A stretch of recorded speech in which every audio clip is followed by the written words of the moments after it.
Nagpabili nga naa sa heightened alert ang kapulisan sa lalawigan sa Subo hangtod na sa Semana Santa. Kini aron masiguro ang kahapsay ug kalinaw.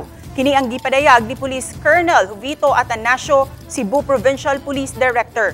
Lakip siyang patutukan ang mga dapit nga sagad dagsaan sa mga tao sa pagtimaan sa Semana Santa. Sama sa mga simbahan ug mga dapit din itihigayon ang pamalandong. Paniguruhon usab sa kapulisan ang pagpatuman sa kahapsay sa isla sa Bantayan diin sagad hugupan sa mga tao. Maximum deployment sa mga kapulisan ang ipatuman sa CPPO atul niining panahuna. Last month, nagpatawag ako ng isang meeting sa upat ka Bantayan Island, di Bantayan Municipal Police Station, Madrid Diocese Santa Fe, to include the San Remeo.